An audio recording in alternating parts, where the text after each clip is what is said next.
Pues buenos días a todos.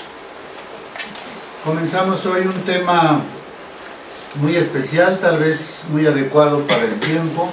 Está terminando un año, estamos terminando nuestro curso y creo que este tema que vamos a tocar acerca de la muerte, un tema difícil, pero al mismo tiempo que a todos nos puede ser muy significativo. Es importante reflexionarlo así en la paz y en la luz que nos da esta Universidad de la Cuarta República. Ahora sí que cobijados por nuestra madre universidad, como le llamamos en el himno, sintándonos en sus brazos para reflexionar en realidad más que sobre la muerte, sobre la vida, porque el profundo significado de este acontecimiento que a todos a veces asusta o incomoda o mueve interiormente, en realidad, como hemos aprendido a ver, se trata realmente con visión más profunda, se trata de su contrario, su opuesto, o al menos la unidad de las polaridades, muerte y vida. Y por eso está bien nuevamente comenzar con nuestro logo, tal vez ahora mirando especialmente los dos árboles secos, como enfermos, como agonizantes, o dirá quien ya están muertos, como que no se ve vida en esos árboles. Pero al mismo tiempo mirando especialmente en este invierno, en donde los árboles pueden empezar a verse así, y en ciertas zonas totalmente así, sin vida, como muriendo, como muertos, especialmente pues mirándolos, también no dejemos de ver el círculo luminoso central que nos revela el secreto de los secretos, el secreto de la vida detrás de la muerte, la vida después de la muerte. Hay mucho que reflexionar, tampoco vamos a hablar todo lo que se podría hablar acerca de la muerte, pero al menos las ideas que reflexionaremos en alguno de nuestros libros. Entonces, pues en primer lugar les invito a escuchar a Jaime Sabines, que nos dice esto en uno de sus poemas. Qué costumbre tan salvaje esta de enterrar a los muertos, de matarlos, de aniquilarlos, de borrarlos de la faz de la tierra. Es tratarlos alevosamente, es negarles la posibilidad de revivir. Yo siempre estoy esperando que los muertos se levanten, que rompan el ataúd y digan alegremente: ¿por qué lloras? Por eso me sobrecoge el entierro. Aseguran las tapas de la caja, la introducen, le ponen lajas encima y luego tierra tras, paletada tras paletada, terrones, polvo, piedras, apisonando, amacizando. Ahí te quedas, de aquí ya no sales. Me dan risa luego las coronas, las flores, el llanto, los besos derramados. Es una burla. ¿Para qué lo enterraron? ¿Por qué no lo dejaron fuera hasta secarse? Hasta que nos hablaran sus huesos de su muerte? ¿O por qué no quemarlo o darlo a los animales o tirarlo a un río? Habría que tener una casa de reposo para los muertos, ventilada, limpia, con música y con agua corriente. Lo menos 2 o 3 cada día se levantarían a vivir.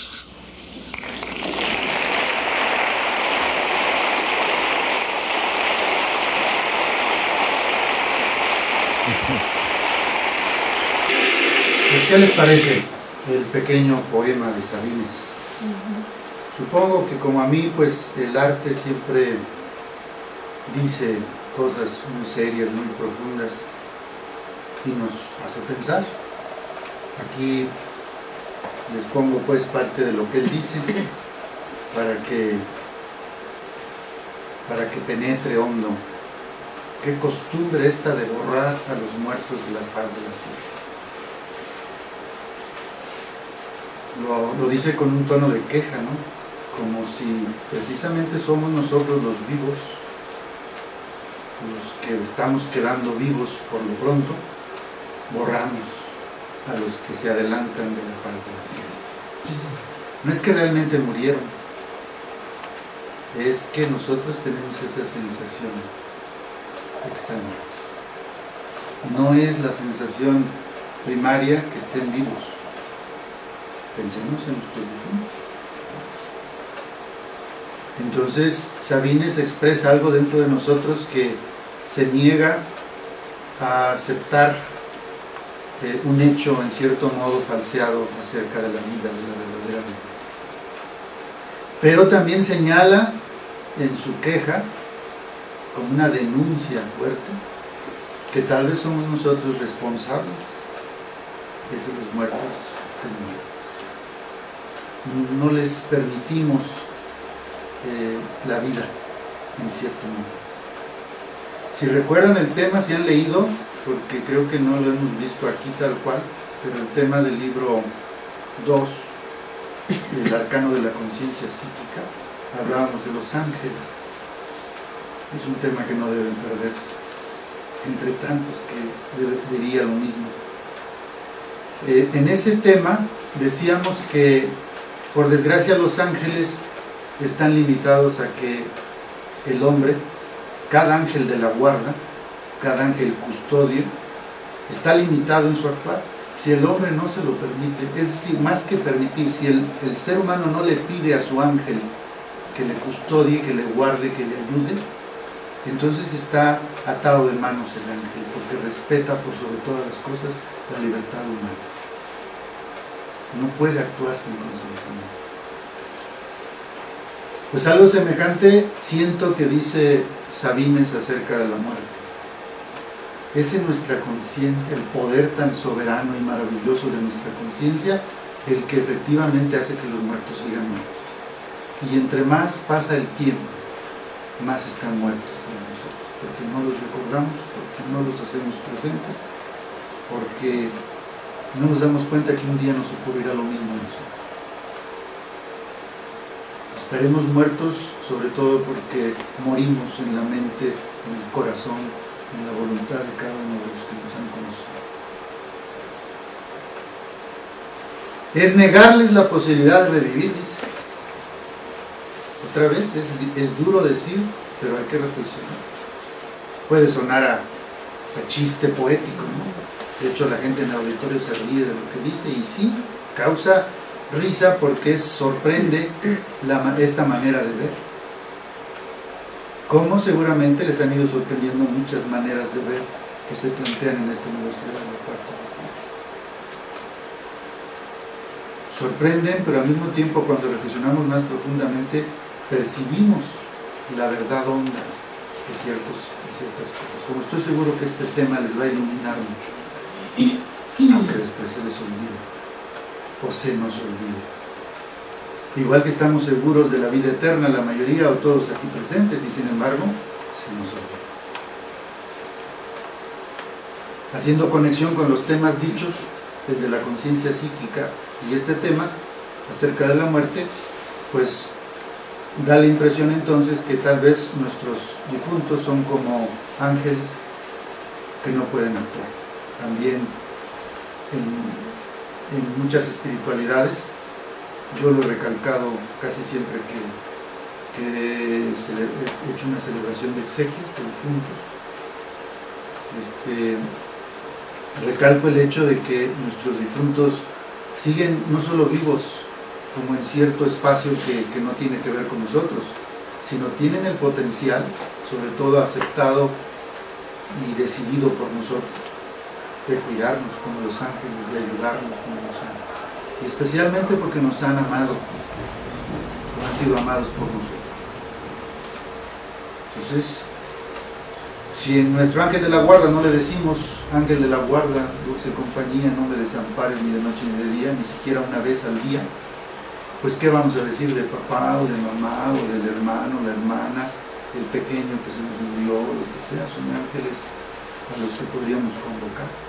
Por lo menos, si estas cosas que dice Sabines no son mera locura, sino su arte profundo le hace decir cosas nuevas pues yo diría que no nuevas, eternas, verdades eternas, pero que se nos han olvidado. Por eso, ojalá dijéramos como él, yo siempre estoy esperando que los muertos se levanten. Y más los sanadores integrales. Ese es nuestro trabajo. Hay muchos medicamentos homeopáticos considerados capaces de levantar a los muertos. Y tal vez ya los empiezan a experimentar ustedes. Levantar muertos no solo en el sentido físico, que también ocurre, sino en el sentido total, biopsicosocial, espiritual. Levantar muertos espiritualmente, o psicológicamente, o socialmente, y también físicamente. Muchos medicamentos. Pero ya que estamos en clase de homeopatía, digamos que uno de los famosos en la homeopatía, seguramente lo pueden encontrar en internet, pero pues a fin de año se los voy a regalar, ya sé que lo van a notar rápido porque les encantan los secretos físicos de la medicina homeopática cuando lo que importa es otra cosa. El carbo vegetabilis o carbón vegetal se le llama en homeopatía resucitador de muertos, porque tiene el poder cuando alguien está agonizando, sobre todo con ciertas características que refiere el medicamento: boqueo, falta de aire en ancianos y en gente muy mal. A veces el carbón vegetal empieza la curación, que es como una especie de resurrección. Pero más allá de los chochos, así llamados, recordemos el parágrafo 288, tan multicitado por nosotros, pues porque nos habla de las fuerzas homeopáticas más allá de los chochitos. Recuerden que es uno de los últimos parágrafos, y Hahnemann está escribiendo hacia el final de su libro lo más trascendente. Un autor siempre termina un libro como queriendo terminar con sello de oro. Entonces, no son parágrafos estos que debiéramos descuidar, como hacen muchos homeópatas. Se aprenden muy bien los primeros, todos los que hablan de los chochos, pero cuando Hahnemann habla de más allá de los chochos, en muchas partes antes, pero especialmente en este parágrafo, en donde habla de la fuerza capaz de curar, y que no es dar un medicamento, para muchos homeópatas, ojalá no para nosotros, se olvida. Pero él dice en este parágrafo: muchas curas rápidas, aparentes, cumplidas en todas las épocas por mesmerizadores.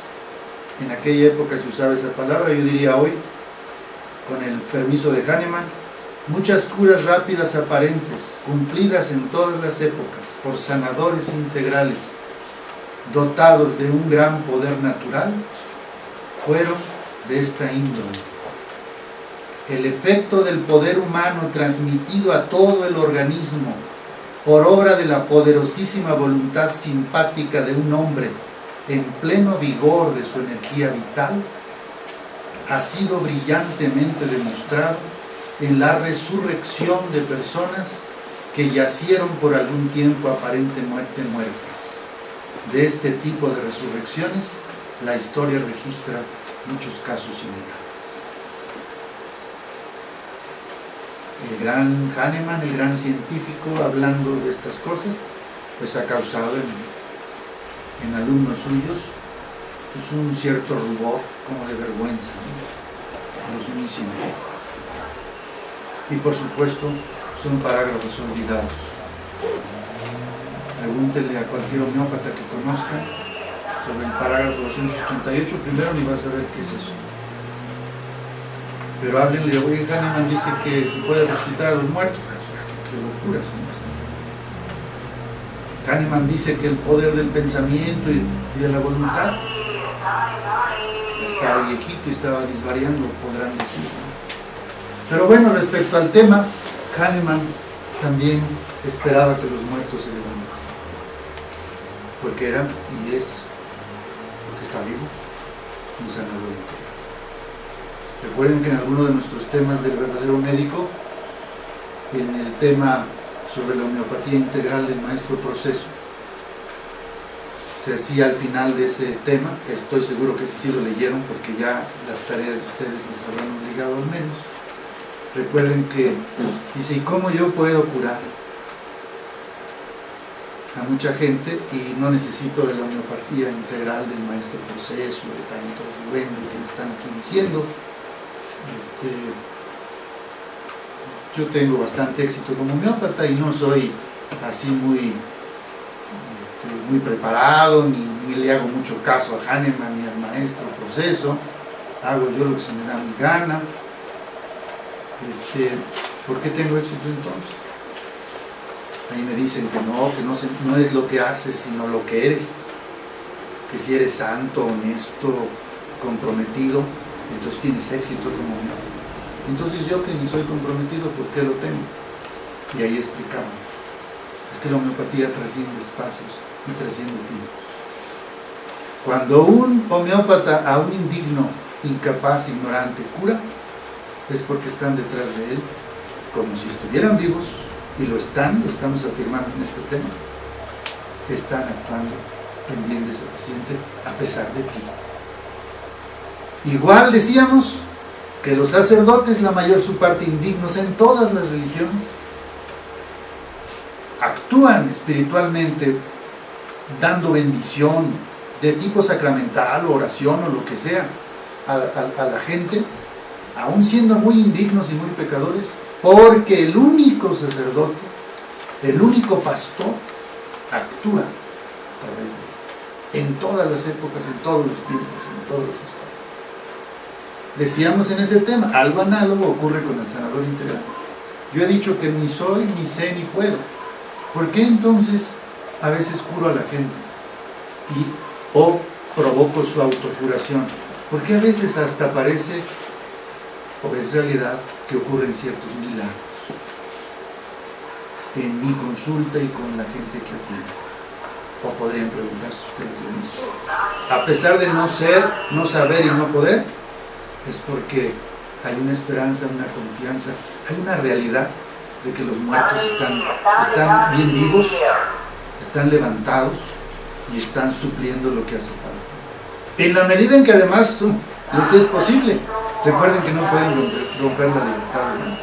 Finalmente, el más indigno, cuando está delante de un paciente, pues quiere curarlo de todos modos, aunque sea por tener más gente.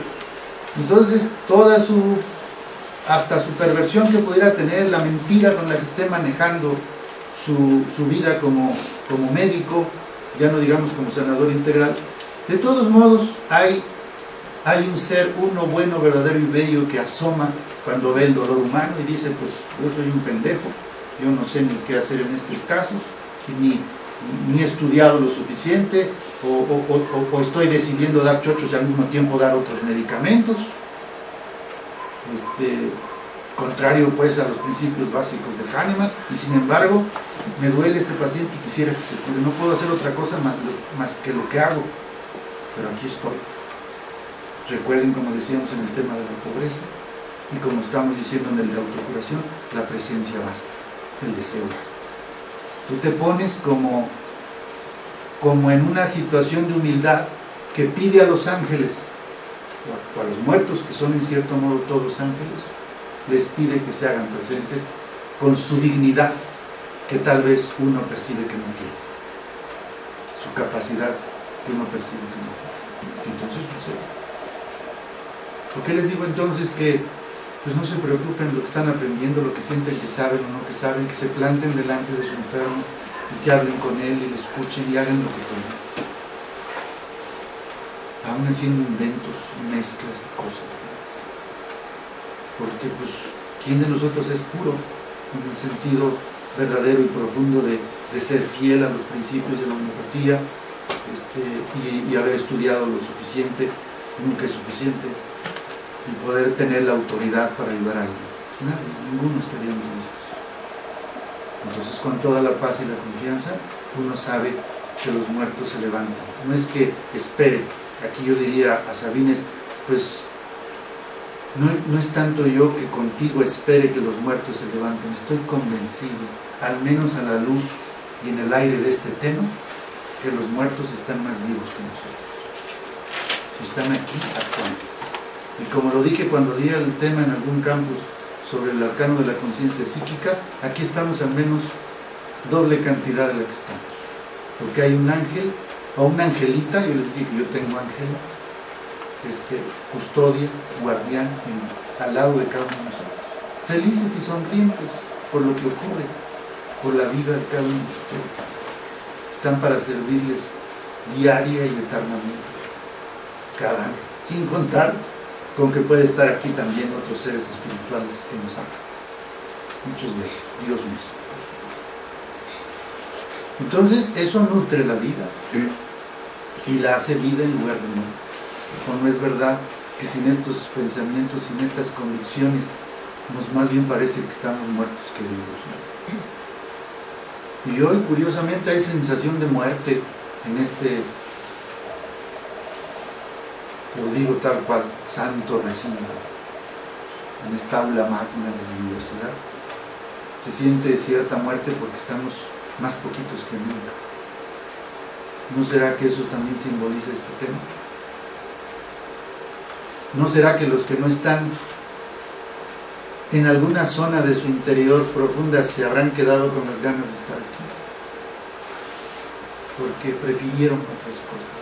Y ustedes están aquí que también estuvieron bajo esa tentación, seguramente, y vamos comenzando, sienten que están recibiendo luz, aire, alimento, que hace falta. ¿No tienen por ahí gente enferma, gente a punto de morir? Gente que sufre la vida, que siguen respirando, pero más bien porque no conocen nada de lo que aquí vamos a ir hablando, se sienten peor de lo que podrían sentirse y no tienen ánimo ni esperanza, ni se levantan de su cama porque no sienten que tienen ese poder. ¿Cuántos enfermos nuestros, pues, cuando menos? Algunos más graves que tengan ustedes. Piense, cada uno seguramente para este tema tienen ideas ya, pensamientos de personas muy concretas, para las que tienen que ayudarles a vivir mientras aquí respiran y a saberse vivas para siempre después de esta vida. Total, me estoy alargando demasiado por favor, recuerden que me avisen de la hora. Por eso dice él, me sobrecoge el entierro. Y todo lo que va diciendo que hacemos, ¿no? Como diciendo, ahí te quedas, de ahí ya no sales, no quiero verte.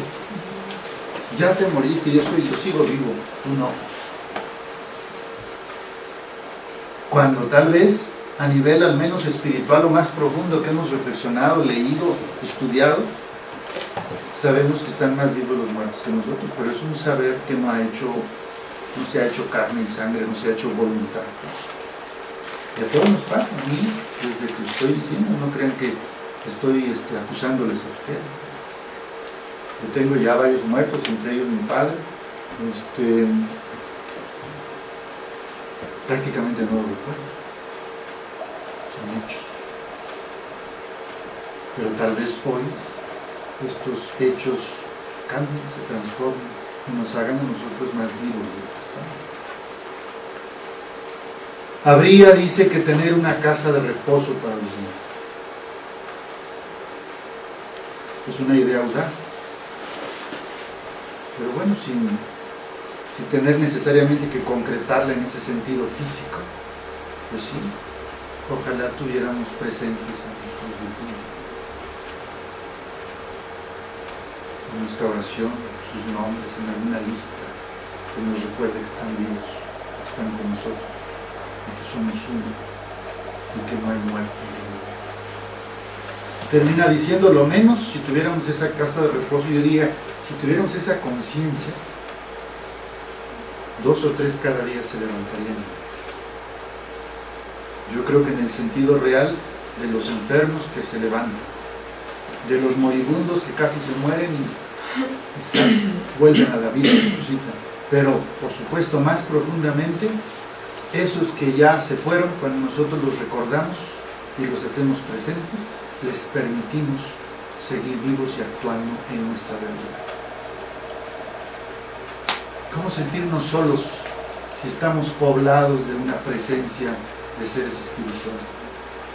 Y solo nuestra cabeza, pobre, incapaz, la que puede sentirse sola o solo. Bueno, pues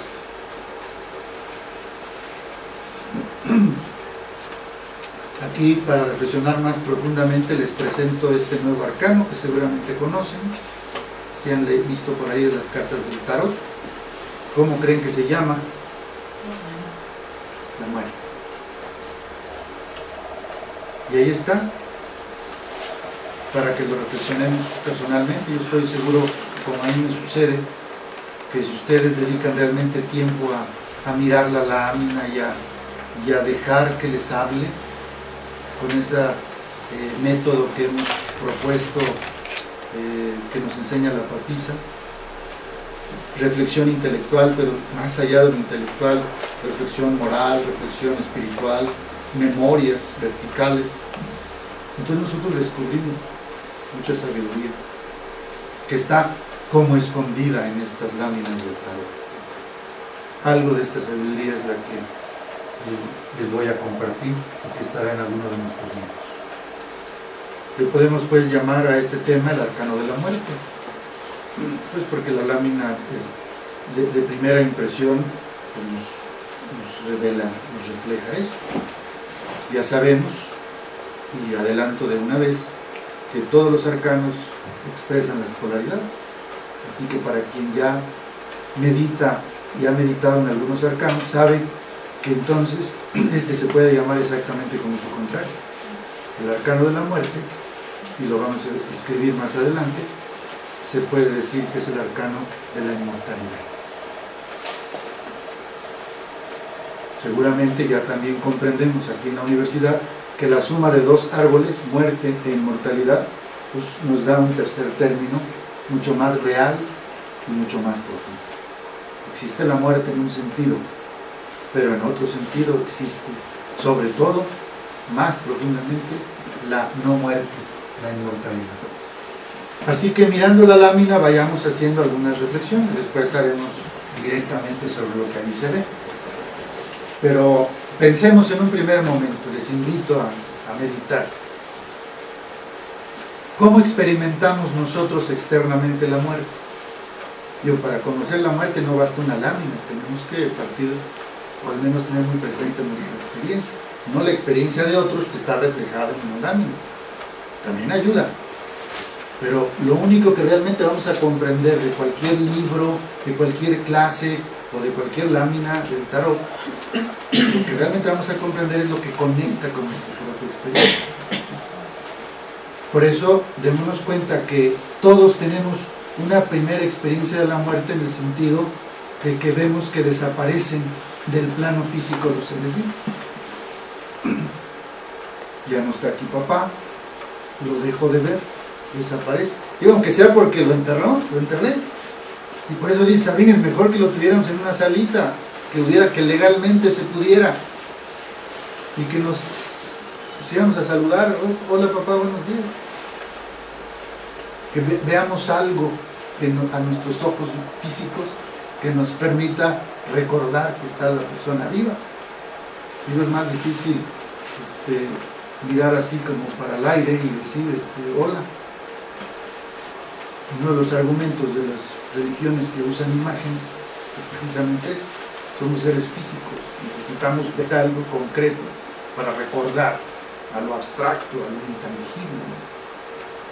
Pues algo así creo que es la idea cuando nosotros, la forma de experimentar la muerte. ¿Qué es la muerte?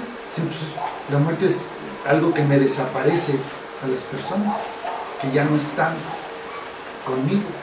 Es una primera experiencia en el plano físico.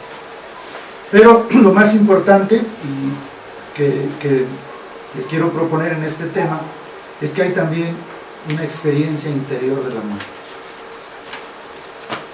que consiste también en una desaparición, pero es una desaparición en el plano de la conciencia de imágenes y representaciones de ideas, cosas y personas. Esta experiencia interior de la muerte es a lo que llamamos olvido. ¿O no? El pariente ahorita se les está desapareciendo a los que tienen hijos, sus hijos. en este tema. Y ahorita se los hice recordar y entonces vienen a la conciencia. Pero en mucho de este rato, de esta mañana, sus hijos van a estar como muertos. ¿Por qué? Porque han desaparecido, igual que los muertos que ya no volvemos a ver. Aunque sea en un rato o parcialmente, así sucede. Ya no digamos el que se fue a Estados Unidos o que vive en otro estado, en otro país. Claro, ahora con el internet a veces es más fácil estar en contacto, pero todavía sí, sobre todo los más pobres, pues tenemos la experiencia de repente de no ver a alguien, se nos desapareció como si estuviera muerto. Entonces es una experiencia interior análoga, el olvido, a la de la experiencia externa de la desaparición real y física de las personas, porque hasta se hacen polvo, digamos. Aún los huesos secos, o que dice Sabines, pues puede ser que si no es que se les embalsama, se van desmoronando, se van desapareciendo de todos modos. Y hay otra experiencia interior diaria que tenemos de la muerte, es la desaparición o olvido completo de nosotros mismos en el plano de la memoria, entendimiento y voluntad. No nada más entonces de la memoria, también nuestro entendimiento y nuestra voluntad se desaparecen, nos desaparecemos nosotros en el sueño. ¿O no? No morimos todos los días, no solo con el olvido a muchas situaciones y personas, sino mucho más especialmente varias horas durante el día nosotros nos olvidamos de nosotros mismos, en cierto modo nos morimos. Es el sueño. Entonces, olvido, sueño y muerte tienen una relación intrínseca, profunda, que nos puede iluminar para comprender más profundamente el fenómeno de la muerte. Olvido y sueño son entonces análogos de la muerte. Tres manifestaciones de un único principio o fuerza que hace desaparecer los fenómenos intelectuales, psíquicos y físicos. Olvidamos fenómenos de la mente, de nuestras emociones y de nuestro cuerpo. Y también el sueño, todavía más profundamente, nos hace olvidarnos de cuestiones intelectuales, psíquicas y físicas. Aunque por otro lado nos hace presentes otras situaciones que luego olvidamos. En el sueño se hacen presentes. Pero lo que aquí importa es esta analogía. Recuerden que el término analogía tiene que ver con la homeopatía. Nosotros tenemos que ser capaces de comprender estas cosas y luego platicarlas con nuestros enfermos, porque les va a dar una comprensión de la enfermedad y luego de la muerte diferente. Es un fenómeno, entonces, la muerte que puede comprenderse en base a experiencias diarias constantes que tenemos. Y nos habla entonces de las polaridades. Aquí recuerden entonces nuestros dos árboles, porque siempre la enseñanza tiene que ver con eso. Estas polaridades de las que estamos hablando son el olvido y el recuerdo. Cuando nosotros recordamos, estamos desapareciendo el olvido. Cuando nosotros olvidamos, estamos desapareciendo el recuerdo. En el sueño lo que desaparece es la conciencia. Así como en la conciencia despierta, pues dejamos de soñar o de estar dormidos, incluso despiertos. Y también las polaridades muerte-vida. Estamos muertos en la medida en que olvidamos la vida que tenemos. Y estamos vivos en la medida en que nos negamos a la muerte y nos reconocemos eternos y vivos. Son dos polaridades que obviamente hay que unificar. El problema es que estamos frecuentemente polarizados y el trabajo de la conciencia, en el arcano de la conciencia psíquica hablábamos de esto precisamente. La conciencia nuestra tendría que ser una conciencia total, como decimos en ese arcano, desde la supraconciencia que llamamos, lo espiritual, lo angélico, hasta la infraconciencia, lo negativo y negativo de nosotros, el cisne negro que todos tenemos, lo oscuro lo demoníaco en cierto modo que también somos, es una única conciencia, desde la infraconsciencia, desde la supraconsciencia hasta la infraconsciencia. Aquí digamos lo mismo. Tal vez la supraconsciencia es lo que implica la vida, la conciencia de la eternidad que somos y la eternidad en la que vivimos. Y la infraconsciencia es cuando nos dejamos morir, cuando nos sentimos muertos. ¿Y qué pasa cuando estamos enfermos? Cuando estamos enfermos, enfermamos más porque no aceptamos la enfermedad. No nos damos cuenta que siguen zonas vivas en nosotros. Nos afecta, no sé qué, un dolor de muelas, nos tira tanto porque nosotros lo permitimos, no tenemos conciencia de la vida que sigue existiendo en los otros órganos. Nos dejamos atrapar por el fenómeno de la muerte en una parte. Y somos testigos de gente que físicamente está perfectamente, pero tiene muerto su ánimo, su alegría, o tiene muerto su amor. Y pues es terrible, porque vive alrededor de esa muerte en lugar de la vida. Esto lo podemos comprender mejor con las cualidades olvido, recuerdo y sueño, conciencia. No estamos como dormidos a veces cuando caminamos y cuando hacemos cosas. Estamos en clase y a lo mejor estamos pensando en otra cosa. Se nos olvidó el presente por pensar en el pasado o en el futuro. Este tipo de fenómenos son análogos a lo que ocurre con nuestros enfermos acerca de su vida, de su vitalidad, de su salud o enfermedad.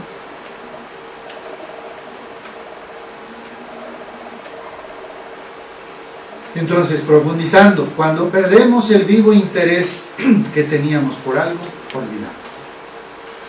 Cuando nos olvidamos de nosotros mismos, nos dormimos. Cuando la naturaleza nos olvida, morimos.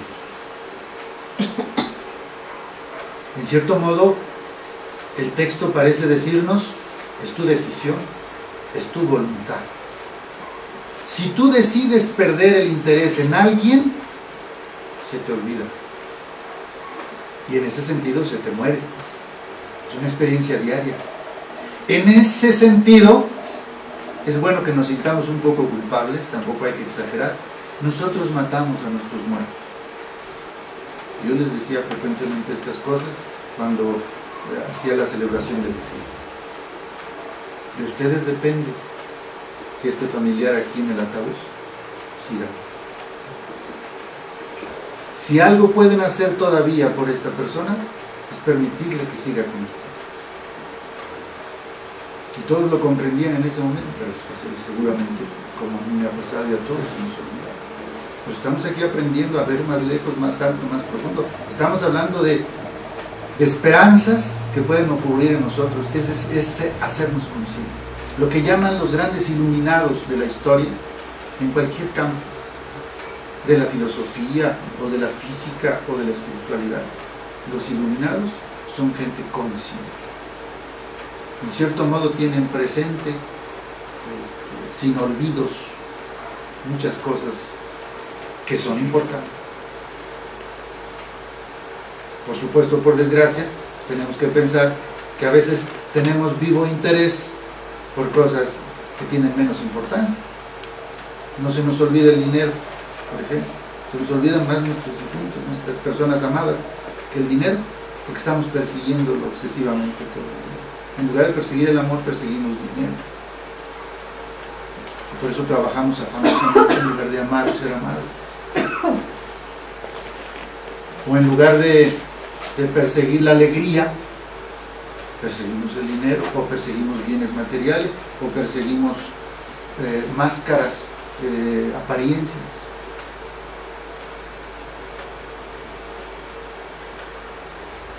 Entonces por eso es que nosotros decidimos lo que olvidamos. Hagan los análogos, nosotros decidimos estar dormidos. Nosotros decidimos estar muertos, en vida. Pero aún la muerte física se adelanta tanto cuanto nosotros queremos, cuando renunciamos a seguir viviendo. ¿No lo ven en sus enfermos? No el cierto terror que nos ocurre a los médicos, sanadores integrales o no, es ver que el paciente no quiere ya vivir, no da signos de vida. Tengo una paciente en este momento con cáncer muy avanzado, a la que he tenido que luchar porque realmente se dé cuenta que está viva. Le he invitado, por ejemplo, como tarea, que costó trabajo, pero ya la hizo, a hacer el amor con su esposo, cosa que no hacía desde antes de que empezara el cáncer. Y precisamente descubriendo que parte del conflicto de la raíz de su cáncer era la relación fallida, rota con su pareja. Entonces, pues puede sonarles excesivo, a mí mismo una parte de mí lo suena, pero tuve que plantearle esa tarea, sobre todo con su pareja, a la que en cierto modo, y por ahí está la raíz del cáncer, se negaba a tener intimidad porque se había sentido violentada por él, violada, maltratada y abusada. Aunque él ya había cambiado en muchísimas cosas, ella misma me lo decía, que se había hecho un hombre muy bueno y todo eso, de todos modos era incapaz de dar el paso, el gesto del amor que sana. Una de las cosas homeopáticas más poderosas, en las que tenemos que trabajar. Y por eso, aunque parezca extraño y excesivo, es esa tarea. Y yo la veo ahora viva, y ella me dice estar viva. No me interesa si el cáncer está ahí igual o sigue creciendo, pero todos los signos son de que estuviera curando, autocurando.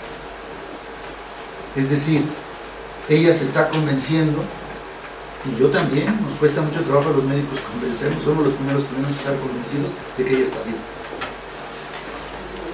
Y de que yo puedo morir antes que ella, si así lo decimos, si así lo creemos.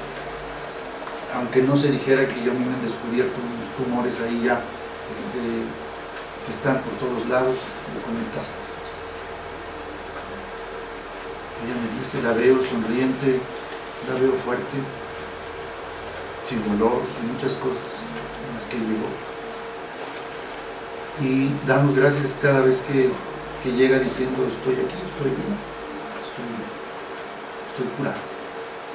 Entendiendo por estoy curada que hoy está viva, está bien. No, curada no quiere decir que ya los aparatos dicen que ya no tengo yo tumor o cáncer. Esas son tonterías que precisamente nos meten. Hay que recordar que estamos vivos y que podemos hacer el amor, en el caso de ella. Hay otras tareas, pues, recuerdo en este momento esta. Y por supuesto no solo la sana ella, sana toda la familia. Sana al propio esposo, que por fin se sintió perdonado después de años. Y que seguía necesitando a su esposa, a su pareja. Entonces, esta mujer, que cualquiera diría está muriendo, en este momento se siente más viva que nunca. Que hacía años, cuando todavía no tenía el tumor, y andaba corriendo y regañando a sus hijos y enojada con el esposo y durmiendo aparte y cosas así.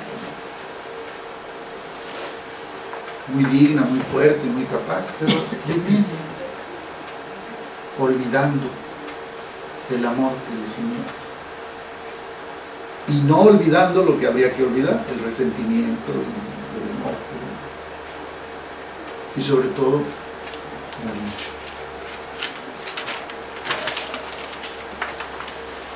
Más que esta última parte, cuando la naturaleza nos olvida, morimos, suena fuerte pues, pero también hay que decirlo en ese sentido, porque la naturaleza somos, también la naturaleza puede decidir, por así decir, como parte del todo uno, Dios, por así decir, que nos toca abandonar este plano de existencia. De alguna forma todos sabemos que vamos a físicamente abandonar la vida. Creo que el problema es que adelantemos el fenómeno por miedos, culpas y incapacidad de vivir. Pero esta última parte, cuando la naturaleza nos olvida, morimos, podemos decirlo mejor. Cuando aceptamos, decidimos nuestra muerte, nos morimos. ¿Cuándo va a morir esta mujer que les digo? Cuando ella lo decida.